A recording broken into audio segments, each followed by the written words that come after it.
আজকে তোমাদের সাথে দারুণ একটা জিনিস শেয়ার করব। চলো ভিডিওটা লাস্ট পর্যন্ত দেখো। তোমাদের সাথে কি জিনিস শেয়ার করতে যাচ্ছি তোমরা ভিডিওটা স্কিপ না করে দেখো, তাহলে তোমরা বুঝতে পারবে। তো হাই এভরিওয়ান, তোমরা সবাই কেমন আছো? আশা করি অনেক ভালো আছো। আমি তোমাদের চম্পা ছোট্ট একটা ভিডিও নিয়ে চলে এসেছি।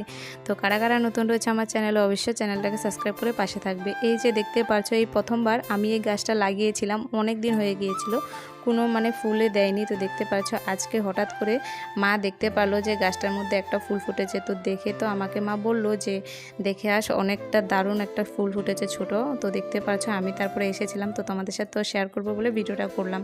তো দেখতেই পাচ্ছ ফুলটা অনেকটাই ভালো লাগছিল না?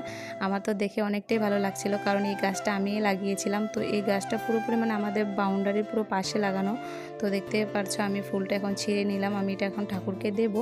তো এই প্রথমবার এই গাছে ফুল ফুটেছে, অনেকটাই ভালো লাগছিল, কারণ গাছটাও আমি লাগিয়েছিলাম তো তার জন্যই। তো দেখো ফুলটা তোমাদের সাথে দেখালাম। তো এটা কি ফুল তোমরা কে জানো অবশ্য কমেন্টে জানাবে। তো এই ফুলটার নাম যদি কেউ জেনে থাকো, আর কার কার এগুলো ফুল ভালো লাগে অবশ্যই জানাবে।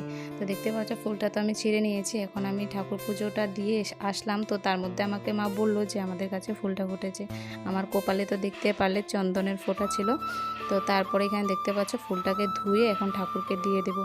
আর বন্ধুরা, তোমরা কে কোথায় থেকে আমার এই ভিডিওটা দেখছো অবশ্য কমেন্টে জানাতে ভুলবে না। আর দেখতে পাচ্ছ ভিডিওটা এই পর্যন্তই রাখলাম। তোমাদের ভিডিওটা কেমন লেগেছে অবশ্য কমেন্টে জানাতে ভুলবে না। ভালো লাগলে লাইক কমেন্ট শেয়ার করে দেবে। আর নেক্সট ভিডিওতে আবারও দেখা হচ্ছে। দেখতে পাচ্ছ কি দারুণ লাগছে ঠাকুর।